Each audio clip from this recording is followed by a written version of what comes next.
तुम्हा सर्वांचं माझ्या यूट्यूब चॅनलमध्ये पुन्हा एकदा स्वागत आहे. तर आजच्या व्हिडिओमध्ये आपण इयत्ता 6वीचा जो नवीन अभ्यासक्रम बदललेला आहे 2026-27 या शैक्षणिक वर्षासाठी, तर त्याच्यामध्ये विषय आहे मराठी आणि मराठी विषयामध्ये जो व्याकरणाचा भाग आहे आपला पृष्ठ क्रमांक 10 आणि 11 वर त्यातला घटक आहे अलंकार. तर त्याच्याबद्दलचा हा व्हिडिओ आहे. तर पूर्ण जो अलंकार आहे इयत्ता 6वीसाठी आत्ता 10 आणि 11 पानावर, तर तो आपण समजून घेणार आहोत. तर त्याचं नावच असं दिलंय, आपण समजून घेऊया. काय समजून घ्यायचं आहे आपल्याला? अलंकार हा व्याकरणाचा घटक, मराठी व्याकरणाचा घटक समजावून घ्यायचा आहे. तर अलंकार म्हणजे दागिना. जसं दागिन्यांमुळे व्यक्तीच्या सौंदर्यात भर पडते. म्हणजे समजा वेगवेगळ्या प्रकारचे दागिने, सोन्याचे दागिने घातले का विशेष कार्यक्रमाला आपण काय करतो, छान छान असे दागिने घालतो. सोन्याचे असतील किंवा इतर असतील काही. तर त्या दागिन्यांमुळे काय होते, त्या कार्यक्रमामध्ये आपल्या सौंदर्यात एक प्रकारची भर पडते. त्यासाठीच आपण दागिने वापरतो की जेणेकरून आपण आणखीन सुंदर दिसावं.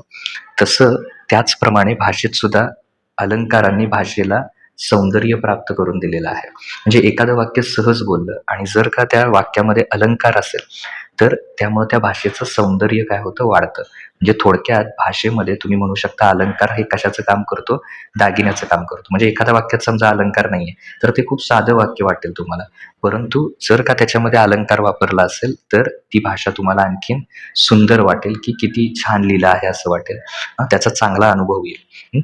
भाषेला ज्याच्या ज्याच्यामुळे शोभा येते त्या गुणधर्मांना काय म्हणतात, भाषेचे अलंकार होतात. म्हणजे थोडक्यात ज्या ज्या शब्दांमुळे, ज्या ज्या रचनेमुळे काय होतं, त्याची शोभा वाढते, म्हणजे भाषा आणखीन सुंदर होते. तर त्याला काय म्हटलं जातं, भाषेचे अलंकार असं म्हणतात. ओके. तर थोडक्यात एवढं जरी तुम्ही व्याख्येमध्ये लिहिलं तरी चालतंय. भाषेला ज्याच्या ज्याच्यामुळे शोभा येते, त्याचे सौंदर्य वाढते, त्या प्रत्येक गुणधर्मांना काय म्हणतात, अलंकार. अलंकारयुक्त भाषा वाचताना, ऐकताना आपल्याला आनंद वाटतो. जसं कविता असते, कवितेमध्ये अलंकार असतात, त्यामुळे त्याच्यामध्ये एक धून तयार होते, एक रचना तयार होते. त्यामुळे ते ऐकायला फार बरं वाटतं. किंवा एखादा लेखक जेव्हा एखादा पाठ सुद्धा बघतो आपण, तर त्याच्यामध्ये त्यानं एक प्रकारचं एक सौंदर्य त्यानं निर्माण केलेलं असतं. भाषेचे महत्त्वाचे घटक म्हणजे शब्द आणि अर्थ होय. तर शब्द आणि त्यातून निर्माण होणारा अर्थ. तर कधी कधी काय होतं, अलंकार दोन प्रकारचे असतात, शब्द अलंकार आणि अर्थ अलंकार असे अलंकाराचे दोन प्रकार आहेत. तर हे मुख्य प्रकार तुम्ही वहीमध्ये लिहून घ्यायचे. तर एवढी पहिला व्याख्या तुम्ही लिहून घ्या, ही अलंकाराची व्याख्या. बाकीचा सगळा भाग तुम्ही वाचन केलात तरी चालेल, पण ही व्याख्या तुम्ही लिहून काढा आणि त्याच्यानंतर लिहा. असाच चार्ट तयार करा. अलंकाराचे दोन मुख्य प्रकार आहेत, शब्द अलंकार आणि अर्थ अलंकार.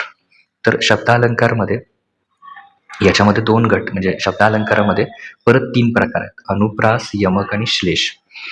तसं अर्थ अलंकारमध्ये उपमा, उत्प्रेक्षा, रूपक, अपणउती, व्यक्तिरेख, चेतानुगुणोक्ती, तर हे सगळे अलंकार आहेत. तर यावर्षी आपण शब्दालंकार या घटकाची ओळख करून घेणार आहोत. आता शब्दालंकार म्हणजे काय, तर जे अलंकार शब्दांवर, त्यातील अक्षरे किंवा स्वरांसहित व्यंजने समूहावर आधारलेले असतात. म्हणजे हे ज्यावेळी अलंकार तयार होतो त्या वाक्यामध्ये, तर त्याला कारणीभूत कोण असतं, शब्द असतात, त्यातील अक्षरे असतात किंवा स्वरव्यंजन हे घटक असतात. म्हणजे ज्यांमध्ये चमत्कृती ही वर्णानुच्चारी किंवा विशिष्ट शब्द योजनेपुरती मर्यादित असते. म्हणजे थोडक्यात काय, तर तो वर्ण, मग तो स्वर असेल, व्यंजन असेल, शब्द, अक्षर, त्यामुळे तो अलंकार तयार होतो. त्याचा अर्थ तिथं महत्वाचा येत नाही. म्हणजे अर्थामुळे तो अलंकार निर्माण होत नाही, तर त्या शब्दामुळे तो काय होतो, अलंकार. थोडक्यात लक्षात ठेवायचं, शब्दामुळे तयार होणारा अलंकार म्हणजे शब्द अलंकार असं म्हणतात. आता आपण त्यातलं पण शब्दालंकारामधलं श्लेष नंतर बघणार आहोत. आपण अनुप्रास आणि यमक या दोन अलंकाराची पहिल्यांदा आपण माहिती घेऊया. तर पहिल्यांदा बघूया अनुप्रास अलंकार. आता अनुप्रास अलंकारामध्ये इथं लिहिलेलं आहे, खालील ओळी वाचा आणि ओळींमध्ये कोणत्या अक्षरांची पुनरावृत्ती झाली आहे ते समजून घ्या. तर याच्यामध्ये पहिलं आहे, गोड गाणी गुणगुणत गावे, गोड गाणी गुणगुणत गाव जागे झाले. आता याच्यामध्ये बघितलं तर पहिल्या वाक्यात काय होतं, ग प्रत्येक ठिकाणी येतो आणि न प्रत्येक ठिकाणी येतो. म्हणजे ग आणि न चा परत परत काय होतं, उच्चार होतो. तसं फुलबाग फुलांनी फुलली, तसं दुसऱ्या वाक्यामध्ये कशानं होतं, फ आणि ल चा उच्चार, फ आणि ल प्रत्येक ठिकाणी काय होतं, पुनरावृत्ती होते. म्हणजे एखाद्या वाक्यात किंवा कवितेच्या चरणात एकाच अक्षराची पुनरावृत्ती होऊन त्यातील नादामुळे जे सौंदर्य प्राप्त होते, तेव्हा काय होतो, अनुप्रास अलंकार होतो. म्हणजे एखाद्या वाक्यात किंवा कवितेच्या चरणात जर एकच अक्षर जसं इथं ग आणि न होतंय, ग आणि न, तर यांची पुनरावृत्ती होत असेल तर त्याला म्हणायचं अनुप्रास अलंकार. आता बघा खाली म्हटलंय, खालील ओळीत कोणत्या अक्षरामुळे अनुप्रास अलंकार झाला आहे ते सांगा. आता मी ते इथं घेतोय, मोठ्या ह्याच्यात लिहितोय म्हणजे लक्षात येईल. आपल्याला दिलेली उदाहरणं ही आहेत, ते ही समजून घ्या. इथे आहे बघा, पहिलं दिलेलं आहे. जरासं आणखी मोठं करतो मी, त्याची उत्तरच मी तयार करून तुमच्यासाठी दिलेली आहेत. तर इथे बघा, इथे काय दिलेलं आहे पहिलं, गडद निळे जलद भरून आले. तर याच्यामध्ये द आणि ळ या अक्षरांची पुनरावृत्तीमुळे अनुप्रास तयार झालेला आहे. द आणि ळ मुळे एवढंच आहे, कंसामध्ये अधिक माहितीसाठी आहे. तर द आणि ळ. कळी कोमळ कोमल काठावर फुलली, कुंजात कोकिळा कुंजन करी. आता इथं कुठला हे झालेलं आहे, कशाचं, क या अक्षरामुळे काय झालंय, पुनरावृत्ती म्हणजे परत परत क हा शब्द आलेला आहे, त्यामुळे अनुप्रास अलंकार तयार झालेला आहे. माड रानावर मऊ मऊ माती होती. तर याच्यामध्ये म या अक्षराच्या पुनरावृत्तीमुळे अनुप्रास अलंकार तयार झालेला आहे. तर ही तिन्हींची उत्तरं मी तुम्हाला दिलेली आहेत.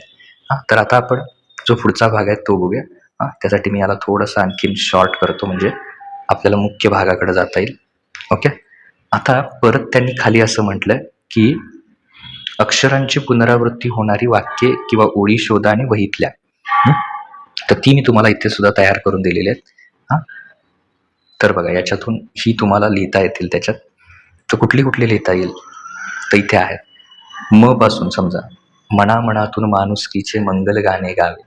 भ पासून असेल तर भुरभुर भरणार भनान वारा, भिजवून टाके भूमीचा पसार. प पासून असेल तर पेटविले पाषाण पठारावरती शिवबाने. ग पासून गळती गळगळ गळात गाणी, गोड गळ्याची गाती राणी. चमचम चमके चंदेरी चकाकी. तर हे काय होतं, याच्यामुळे शब्दांमुळे त्यात नाद निर्माण होतो. आता दुसरा आपल्याला बघायचा आहे, दुसरा जो अलंकार आहे तो आहे यमक अलंकार. पहिला बघितला आपण अनुप्रास, त्याच्यामध्ये एक अक्षर काय होतं, पुन्हा पुन्हा तिथे रिपीट होतं. आता याच्यात आहे, खालील ओळी वाचा आणि निरीक्षण करा. इथे ना मोल दामाचे, मोती होतील घामाचे. तर ह्या दोन्हींकडे लक्ष द्या, दामाचे घामाचे. तर यांचं काय होतं, उच्चारामध्ये आपल्याला साम्य आढळतं. हीच आमची प्रार्थना, हेच आमचे मागणे, माणसाने माणसाशी माणसासम मागणे. आता मागणे आणि वागणे, तर यांच्यामध्ये काय होतं, उच्चारामध्ये साम्य आढळतं. म्हणजे जसं इथं दिलंय परत खाली, दामाचे घामाचे आणि मागणे वागणे. तर असे शब्द आल्यामुळे काय होतं, एक नाद निर्माण होतो. तर कवितेच्या चरणाच्या शेवटी, मध्ये किंवा ठराविक ठिकाणी एक किंवा अनेक अक्षरे वेगळ्या अर्थाने आल्यास, त्याला काय अर्थाने आल्यास तिथे यमक अलंकार होतो. शक्यतो ही जे चरण आहे त्याच्या शेवटी असतात, किंवा इथे एक किंवा अनेक अक्षरे आल्यास तिथं यमक अलंकार होत असतो. आता इथे याच्यामध्ये खालील ओळी वाचा, तर आणि ओळीतील यमक दर्शवलेल्या शब्दांच्या जोड्या काय करा, लिहा. आता इथे याची उत्तरं मी इथे दिलेली आहेत. हे जरासं मी मोठं करून तुम्हाला सांगतो इथे, म्हणजे तुम्हाला उत्तर लिहितानाही बरं पडेल. आता जसं की त्यातलं पहिलं उदाहरण आहे, आला पाऊस ओल्या मोठ्या गारा, स्वच्छ पांढरे अंगण झाले, रस्ता भरला सारा. आता इथे जर आपण बघितलं, शेवटी जर बघितलं तर काय आहे, गारा सारा, जे हा यमक जोडी तयार होते, यमक अलंकार होतं. गे मायभू तुझे मी फेडीन पांग सारे, आणि ना आरतीला हे सूर्यचंद्र तारे. म्हणजे याच्यात सारे आणि काय आलेलं आहे, तारे. चिरा चिरा हा घडवावा, कलश कीर्तीचा चढवावा. तर बघा शेवटचे शब्द, घडवावा चढवावा. तर ह्याची यमक जोडी इथे काय होते, तयार होते. ओके. तर अशा प्रकारे हे आपण बघितलं. आता आपण पुढील भाग बघूया. तर पुढील भाग बघण्यापूर्वी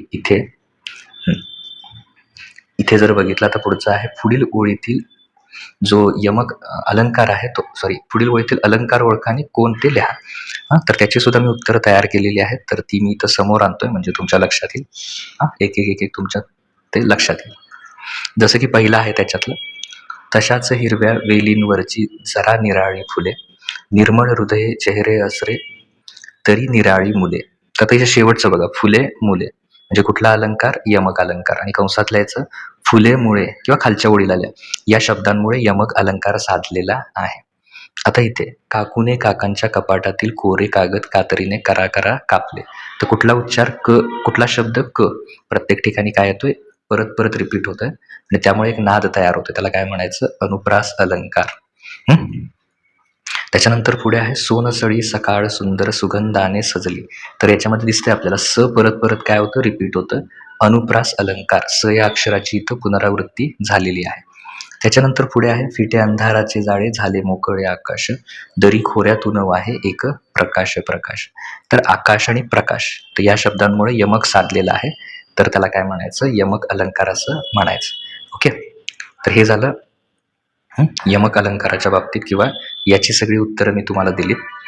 आता पुढे जर इथे बघितलं, अनुप्रास अलंकारात वर्णांची पुनरावृत्ती कुठेही असू शकते, तिथं काही क्रम असत नाही, पण यमक अलंकारात एका ठराविक ठिकाणीच होते, म्हणजे शेवटी तर शेवटी किंवा तिसऱ्या शब्दानंतर, तर खालच्या ओळीला पण तिसऱ्या शब्दानंतर, असं एक त्यात ठराविक ठिकाण असतं. अनुप्रासमध्ये ते क क क अक्षर कुठेही रिपीट होऊ शकतं.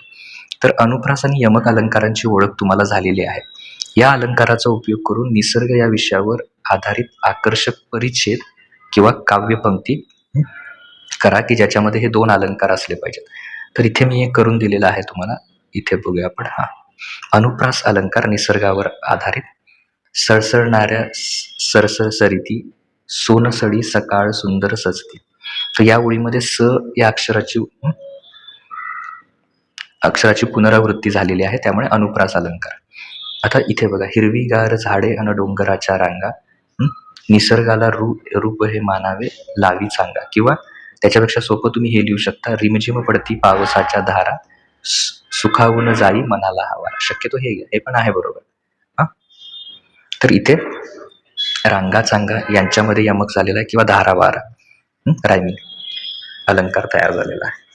तर इथे आपला जो अलंकाराचा भाग आहे तो इथे पूर्ण होतो. पुढील व्हिडिओमध्ये आपण जो पुढचा घटक आहे तो बघूया. Okay, thank you.